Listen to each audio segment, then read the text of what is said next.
I'm a deliverance minister as well as doing this, obviously, and so deliverance ministry is really interesting. It used to be called exorcism, but we don't actually do very much in the way of exorcism anymore.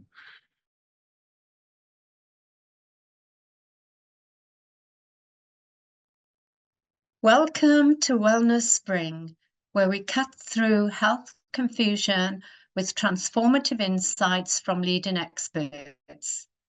Today's episode is a thrilling one. I recently met the famous Reverend Canon Dr. Jason Bray at the iconic St.Giles Church in Wrexham. And it turns out we're both from the same area in South Wales. Jason is no ordinary priest. He is a renowned deliverance minister, formerly known as exorcism, whose work has captured the attention of media and Hollywood stars Rob McElhenney and Reynolds. So you have to tune in to find out how he mesmerized them both and came to be on the Welcome to Wrexham series. You'll also discover Jason's extraordinary journey from his humble beginnings to his work in mental health and spiritual deliverance, and his new chapter as the Dean of Llandaff Cathedral. This is one conversation that you don't want to miss. Welcome, Jason, to Wellness Spring. It's so lovely to have you on the show. It's great to be with you, Beverley. Thanks for asking me to do this. It's a great pleasure. Yeah, and it was such a pleasure for me to meet you in person in your lovely St. Giles Parish Church, which is an icon, I believe. Yeah, it's right at the centre of Wrexham, which is a town city that has now become famous across the world from Welcome to Wrexham. And we get lots of really interesting people coming through. And one of the things I really enjoy doing is to stop and say hello to people. And sometimes we have very superficial conversations. And sometimes we have actually quite in-depth conversations, and sometimes you can meet really, really interesting people. And of course, you're one of them. So, yeah, thanks for coming. Thank you. And it was, very interesting because, while we were chatting, you happened to mention about your church and yourself being part of the Welcome to Wrexham show. So you've actually been living in Wrexham while history has taken place with the two actors buying the team. How has that affected your church and the congregation and the whole town of Wrexham?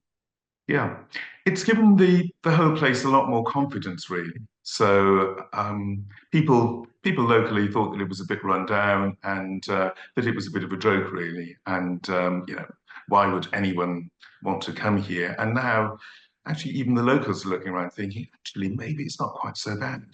And one of the things that is, of course, in the town city centre is this church, and we get lots of people coming to the church, partly because they've seen something about it on Welcome to Wrexham, but also because when you arrive in Wrexham, it's right in the middle and it dominates the city centre. So you can't walk around the town without actually seeing it, and lots of people come in, and so it's increased footfall considerably, and.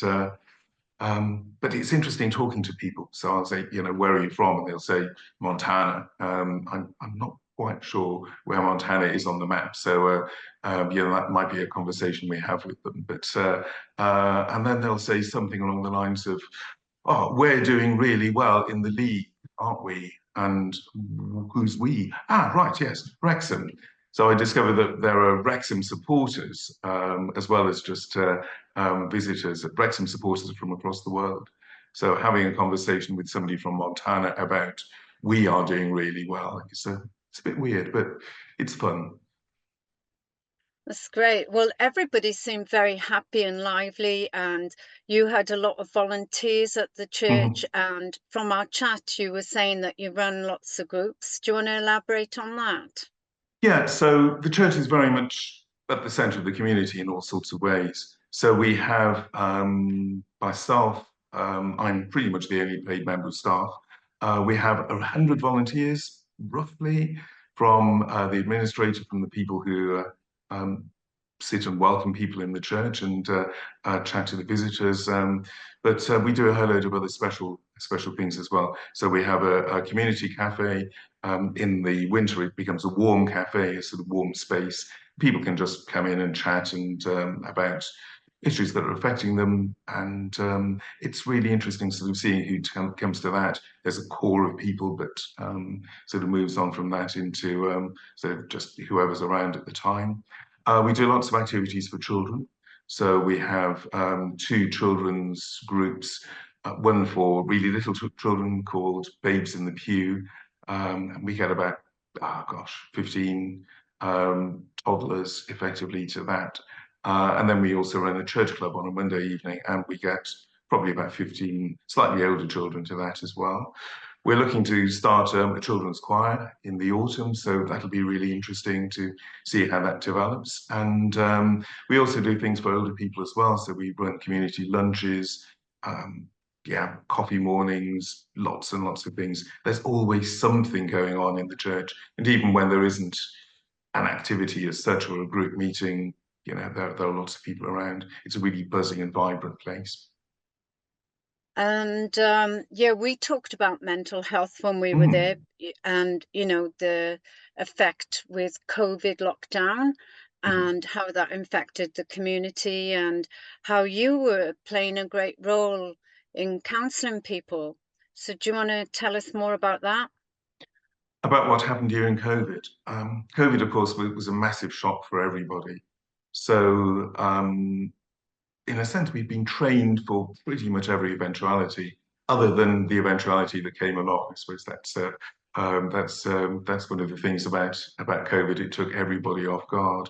So obviously, the church was closed for a while. I wasn't allowed even to set foot in the building because it was considered to be unsafe or whatever it was. Do not go into your church. So my curate and I at the time decided that what we wanted to do was to bring the church to people. So we live streamed services on a Sunday, and we also recorded evening prayer every day of the week, so that there was always something going out on Facebook and YouTube. But while that was going on, I basically worked my way through the parish lists. And so we have lists of names and addresses and worked from one end to the other, pretty much in alphabetical order, and had really in-depth conversations with people that I'd seen. I knew the faces, they knew me, but I was having really interesting conversations with people that I just hadn't spoken to before, and found out lots of things about people. And that's been something really helpful, so that when we opened up, I was seeing people with new eyes, and the church has grown since we've opened up, and there are more people coming. But yeah, it was really fruitful time, as well as being, sort of pretty awful in all sorts of other ways. But yeah, so made the most of being trapped at home, recording stuff, and just talking to people. So spending pretty much all day on the phone.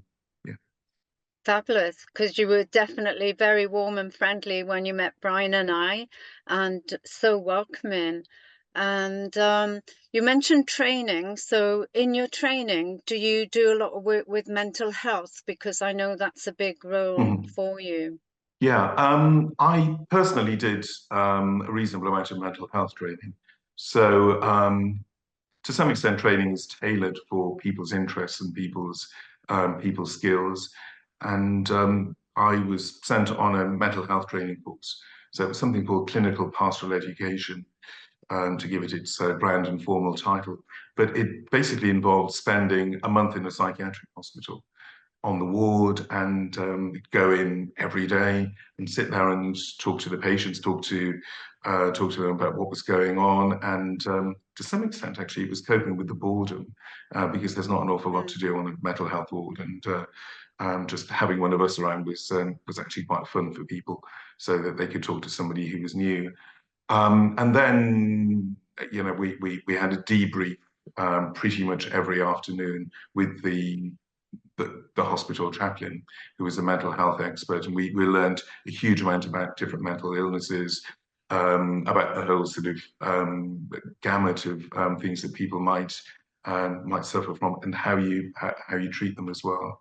So that was actually a really useful and intensive course. So that was 2 months, 1 month in a psychiatric hospital, and then I spent a month in a school for children with severe learning difficulties. And that's another aspect of mental health that, to some extent, I haven't really explored quite as much in my ministry. But the things that I learned on the psychiatric ward are things that I continue to use today. Yeah. Oh, fantastic. And I'm a former psychiatric nurse and a registered nurse and counsellor. So it's interesting that you're going, because we did have a hospital chaplain that used to come round most days. So what do you find is most effective for you when you're counselling people? What have been your best achievements? I think the most important thing is actually just listening to people, hearing what people have to say. Yeah, when we were chatting, a proud American wearing a Wrexham shirt came up and, Mhm. asked you about mental health and said he had a friend with an issue and someone that was seeing ghosts. And I believe that's one of your fortes. Yeah, so I'm a deliverance minister as well as doing this, obviously, and so deliverance ministry is really interesting. It used to be called exorcism, but we don't actually do very much in the way of exorcism anymore, mainly because you only do exorcism if somebody is demonstrably possessed, and very few people are. But but I spend quite a lot of my time talking to people who are either experiencing some sort of paranormal activity or think they're experiencing some sort of paranormal activity. And one of the things that I need to do is to sort of work out again what's going on. So the most common thing is that people come to me and say, "I'm hearing voices, I'm possessed." Yeah, and that happens surprisingly often in my line of work. So I'm usually able to say, actually, I can pretty much guarantee you're not possessed. And sort of, well, why do you think I'm not possessed? Because you wouldn't be having this conversation with me. No self-respecting demon would allow you to go and talk to the deliverance minister if you were genuinely possessed.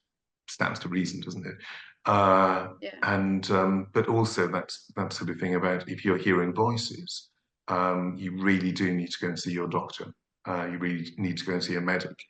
Sort of, do you have a diagnosis for anything? And then sometimes you discover that they'll have a diagnosis for schizophrenia, but they're not taking their tablets because they're not schizophrenic, they're possessed. And that becomes difficult. So that sort of, actually, if you're hearing voices, the chances are that it is your illness, not because you're possessed. And it can take quite a lot of persuasion, really, for them to sort of re-engage with the mental health teams. Sometimes it's quite easy. I've had conversations with people who've said, "I'm hearing voices. Is it? Do you think it's my schizophrenia, or I'm possessed?" Then it's your schizophrenia. Right. Mm. Well, that's really annoying because I haven't been taking my tablets, and my health team are going to be really, really cross with me. So in that case, I said, "Well, actually, you need to start taking your tablets, and you need to fess up, that this is going on." Thanks very much for the advice, and that was basically it. Wow. And So case closed, but it doesn't always work that way. so yeah, because a lot of people say they're hearing voices, or a lot of people channel and things like that as well. So when that first happens, that could be pretty scary for them as well. Mhm. Mhm. Yeah, and it's again sort of working out what it is that's happening. And you know, as I said, the you know, the assumption is that if you're yeah, if you're hearing voices, you know, you need to really drill down into what those, you know, what those issues are, and also to some extent what the voices are saying. Can you tell us about your book, Deliverance, Everyday Investigations into Poltergeists, Ghosts and Other Supernatural Phenomena? Right, yes, the book. I didn't want to write it, basically. I was so traditionally deliverance ministers don't make themselves known because they I think the assumption is that you get pestered by all sorts of people who want to you know, sort of want to ask your advice or will actually doorstep you, just turn up. That's happened to me as well. But so we tend to keep our tend to keep a relatively low profile, to the extent that most people don't know that each diocese has a team of deliverance ministers, and that can be slightly problematic because lots of people have said since I've written the book, we didn't know that the church did any of this, and quite clearly the church does because I've written about it. But what happened was that I went to a conference. A friend of mine is interested in both law and human rights, and is also ordained as a priest, and was wanting to explore the whole idea of possession and legal rights and human rights. So the idea is that if you are possessed, genuinely possessed, the demon will not want to be expelled. So if a rite of exorcism is performed on you, it will be against your will. So, which may violate your human rights. So, does the treatment of performing a religious ritual on you violate your human rights or not? It was a whole day conference on this, and there were lots of people who were interested, from lawyers to some deliverance ministers as well, who signed up for the day's conference. And so, my friend had asked me to give a little talk about what deliverance ministers do on a daily basis, what sort of things we deal with, the different sort of cases that we might encounter, and something about some of the legal aspects of it. So insurance is one of the things that she wanted me to talk about, because we need to be insured to do our jobs just in case something goes horribly wrong. So we had this conversation, and somebody put their hand up at the back of the hall and said, "Have you ever had any interfaith involvement?" And I thought about it for a moment, and I said, yes, actually, there was once a Muslim family, and they asked me to go out and talk to them because they thought they had seen the ghost of a monk. It was a Christian monk, and therefore they needed a Christian priest to sort themselves out. So I went along, and it turned out that it was nothing of the sort, and nothing to see here, and move on.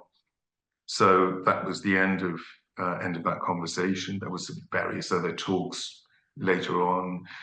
And then a couple of months later, some of the journalists from the Sunday Times, the big Sunday newspaper in the UK, got in touch with me and said, "We've got this story about you. You were asked to perform an exorcism on a Muslim lady, and you refused because you thought that she would be ritually sexually abused. Wow. Is this true?" Well, actually, no, it's not. He said, "So what did happen?" I said, "I don't really want to give an interview." He said, "Look, we're going to publish the story about you anyway, so you might as well tell me what did happen." So I did, and then I realized that I had actually given an interview. So the following morning it was published. And the day after, somebody from a literary agent got in touch with me and said, "Do you want to write a book about it?" "No, I don't." "Well, why not?" "Because I don't want my name out there." And they said, "Well, actually, you're on page 3 of the Sunday Times. This morning, you're on page 1 of the Sun tabloid newspaper, one of the Murdoch newspapers. You're on page 1 of the Daily Mail and the Daily Star. You are everywhere. Everyone knows your name. You might as well write a book about it." So I talked to my bishop, who was quite supportive. And so what the book is trying to do is to explain in a very undramatic way what we do, because what we do isn't terribly dramatic. Nothing ever happens while we're there. And those things that we do with poltergeists and hauntings and ghosts and that sort of thing, as well as some of the mental health and the you know, the sort of exorcism aspect, they're all in the book and all explained. You know, what we do and what people like me, what to expect if somebody like me comes along. But also, I hope to point people in the direction of somebody who can actually help them.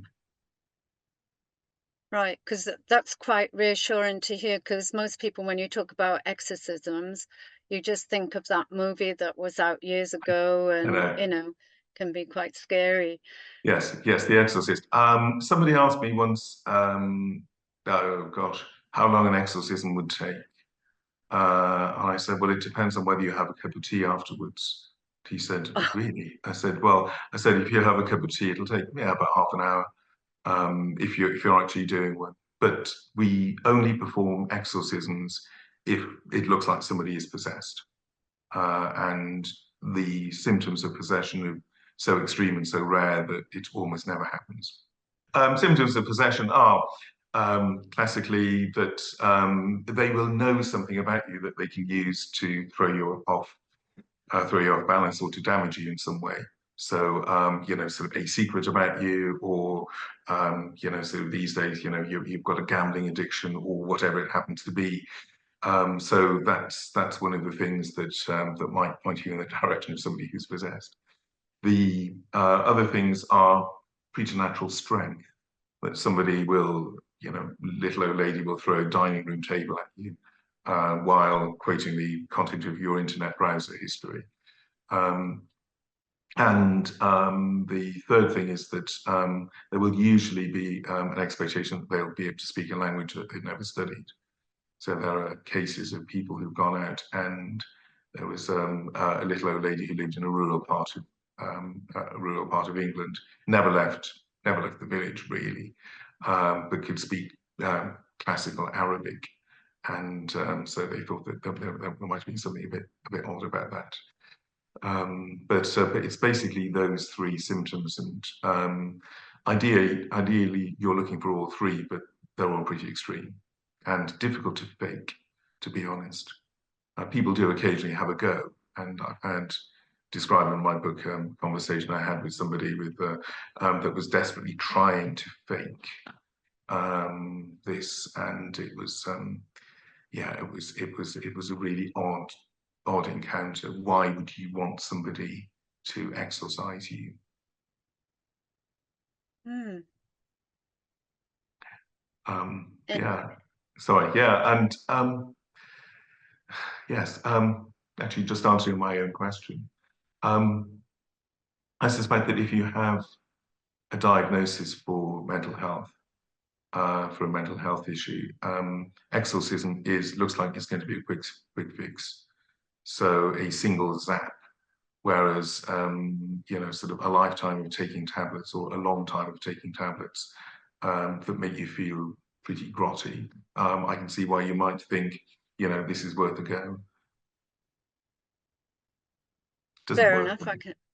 Yeah, it Yeah. doesn't work. So you still have to take the tablets eventually, but you might actually find, you know, sort of find an exorcist somewhere, sometimes online, who will perform an exorcism.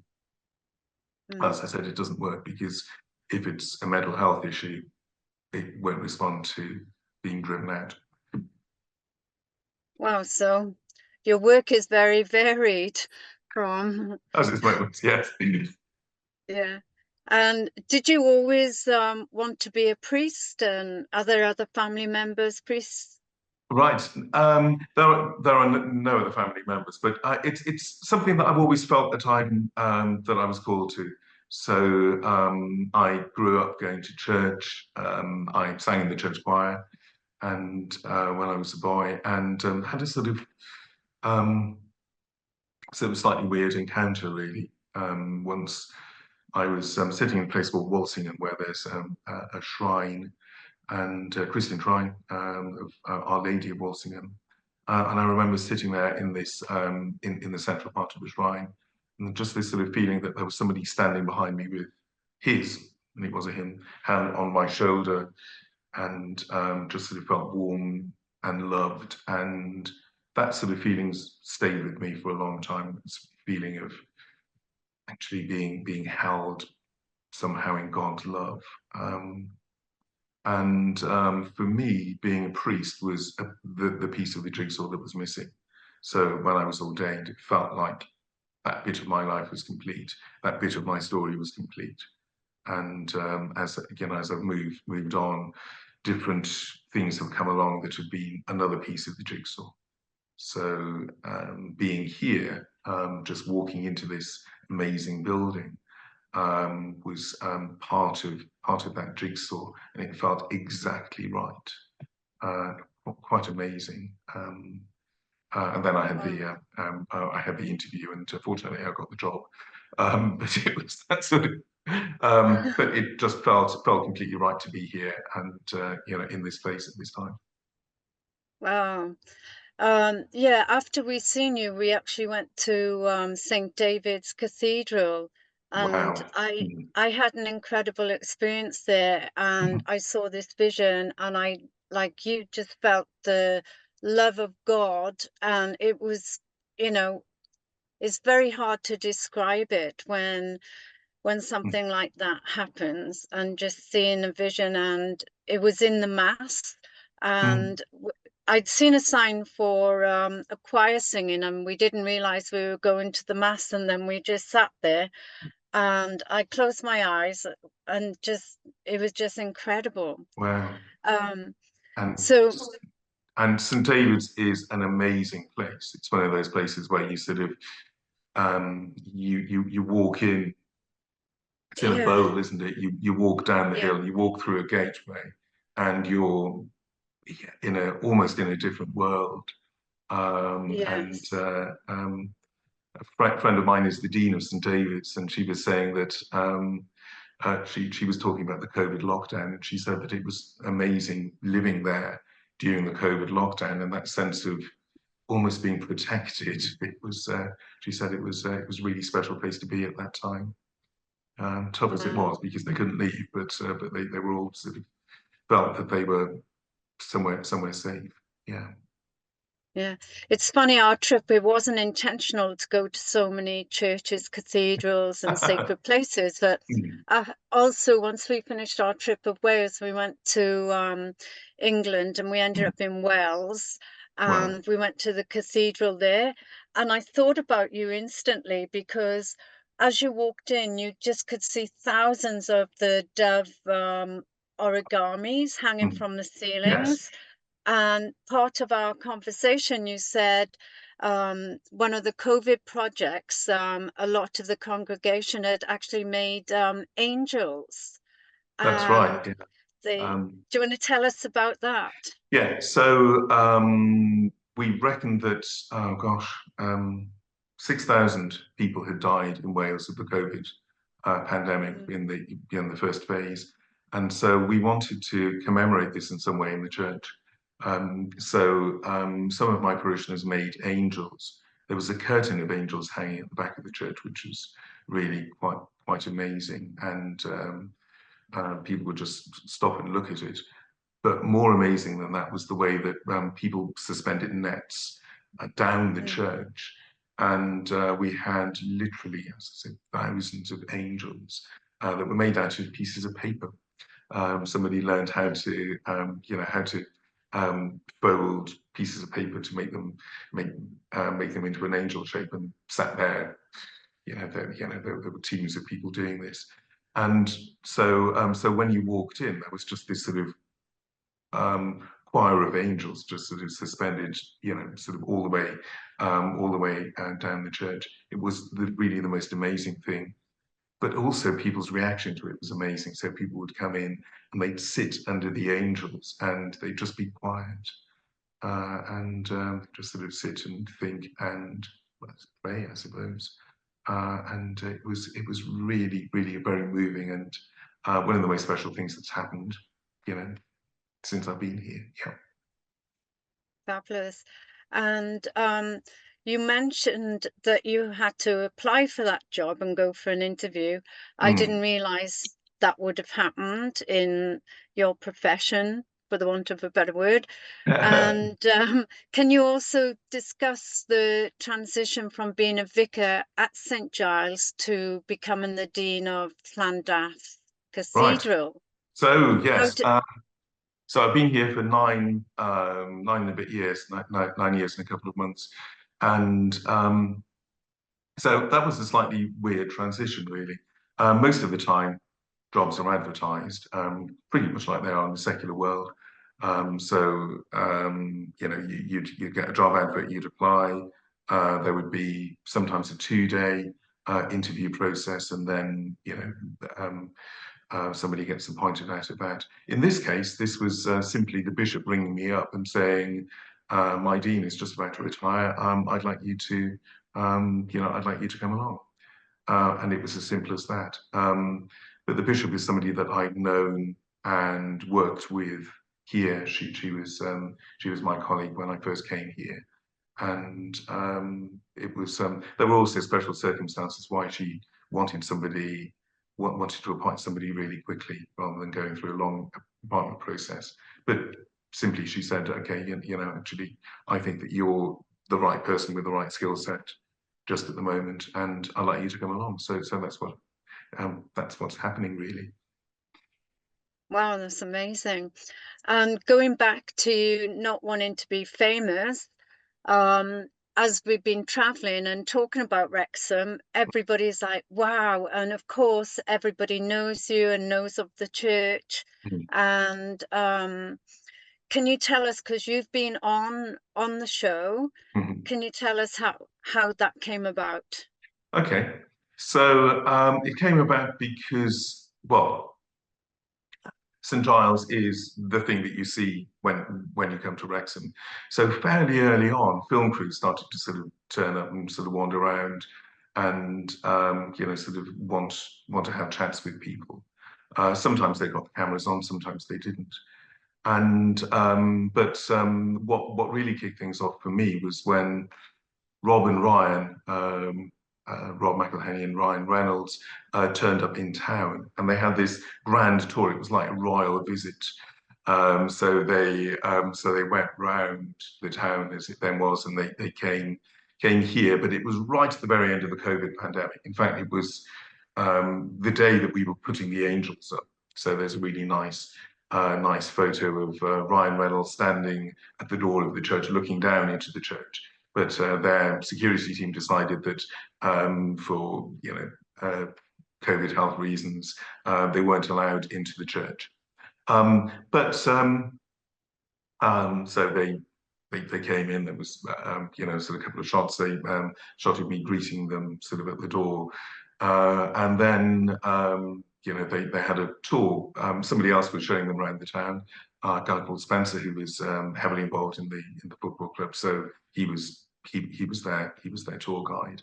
And then the film crew wandered off, and they were doing something else. And Rob and Ryan were looking at the memorial plaques, and so they were obviously talking to one another about sort of what these were. And I went up to them and explained what they were, that they were the cremated remains plots. So we got talking, actually. And then Spencer said, "Actually, Jason's written a book about so it's a slightly weird thing that he does about sort of deliverance ministry, exorcism." And at that point, the cameras had turned around and they were filming this. So once again, the whole thing started. But it was really nice having that. So it was effectively a private conversation. But then suddenly the cameras had turned round, and okay, maybe there's something more interesting to film than what we're filming. They were filming the crowds screaming outside, "Ryan, we love you, Ryan, we love you." What Rob McElhenney thought about the whole thing, because nobody was saying, "Rob, we love you." Um, so, um, but it was so it was quite relaxed. It was quite it was quite gentle in that way. Yeah.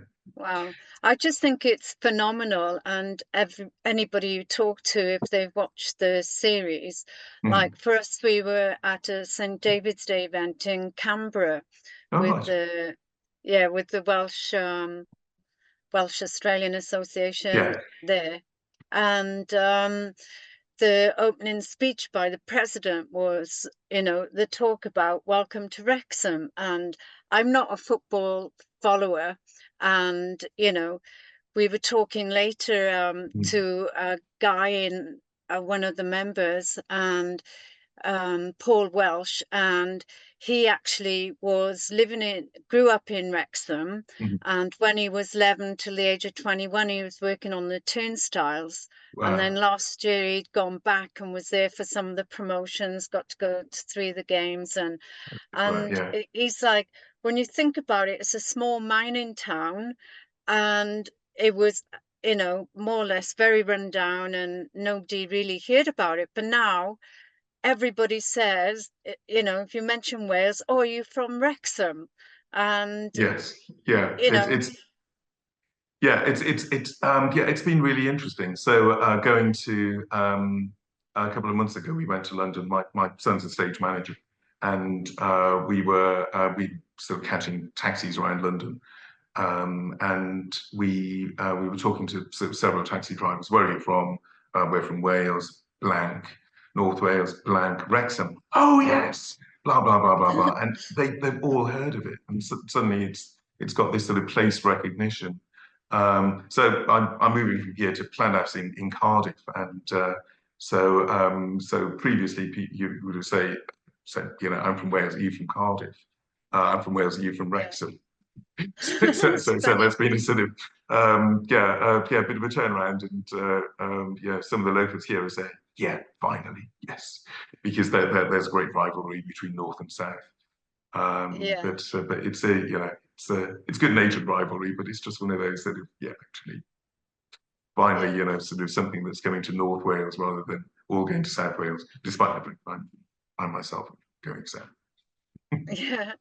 And besides the football club, I really didn't expect that emotionally that Rob and Ryan would be so involved with the team, Mhm. plus the whole town. They love being there, and they've started loads of projects, I believe, there as well. Yeah, so there are there was a little park that that they sponsored. A lot of it is sort of small things or sort of things for individuals. So if there's there was sort of locals needing medical treatment or something like that, you'll very often find that they will pitch in and do that. And but they do seem to be interested in the town as a community or city, sorry, as it now is, like it became a city last year, or the year before last. And it's, but they seem to be interested in Wrexham as a community, as well as just as a commercial venture. Because the cynics might say, well, actually, the whole part of the exercise is to sort of put lots of money into a football team, and the further it gets of the leagues, and that's where it's going, the more it's worth, and then you can sell it at a profit. And but they do seem to be putting their money where their mouth is, so that's good. Yeah. Yeah. And like you say, it's good for the whole morale of the Mhm. town. And Yeah. like we went, after we seen you, we went, walked through the town, Mm. past the cafe, and we ended up in the pub. And it was hilarious because lots of the locals were showing tourists around the pub and talking about the Oh, history and different things. So yes. yeah, and we were told that busloads of tourists, Americans, Canada, all around the Mm. world, will go to the city. So I think it's great for Yeah. the economy as well.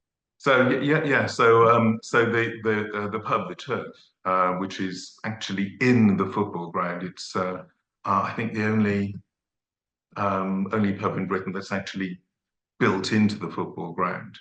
Mm, So it's they get loads of people. The shop for the football team is just around the corner. yeah, But it's so the locals just like, what do they do? Oh yeah, yes, that's and it's fun and it's interesting and it's sort of exciting actually, yeah. So as I said, I've been here 9 years, and it's changed a lot, and it's a lot more self-confident, and Yeah, a lot more fun in all sorts of ways. Great. So, so you're going to Llandaff Mhm. Cathedral, which is also an incredible, iconic cathedral. Mm. So, how do you see the transition and your role there? Okay, so yeah, it's a much bigger operation. So here, as I said, it's basically me and 100 volunteers. Llandaff has three full-time clergy, and there are other clergy around who who help out. And then there's a a sort of music department. So there are two two full-time musicians, and then there's the office staff as well. So there are sort of three or four people who work in the office full-time. So it's a much bigger operation. Llandaff, to some extent, is it's the place because it's the cathedral in Cardiff, and Cardiff is the capital of Wales. It's the place where a lot of national things happen. So if there's a national service of remembrance or commemoration or celebration, it'll happen in Llandaff. Um, so you've got that sort of big operation stuff, and daily there are sort of daily services there. There are three services every day, and they all need to be staffed, of course. So my job is to basically oversee the whole thing, and also to work to support the bishop in the diocese because that's also part of the role. So some of it's the same. So I'll still be taking services, but I will be taking the services much more than I am here. Most of the time, it's myself or my well, effectively volunteer colleague taking services. So I do the lion's share, whereas there, it'll be much more equitably split. But I'll also spend a lot more time in the office but also, I suspect, sort of meeting people on a national level rather than a local level like I do here. Wow. Well, I'd like to Mm. wish you all the very best for your future endeavors, and I'm sure you'll be very successful. Thank you. It's kind And of you. yes, and thank you so much for giving up your precious time and sharing your wonderful words of wisdom. I'm sure the listeners will really enjoy it. Thank you so much. You're very welcome. Good, yeah, good to speak to you, Beverley.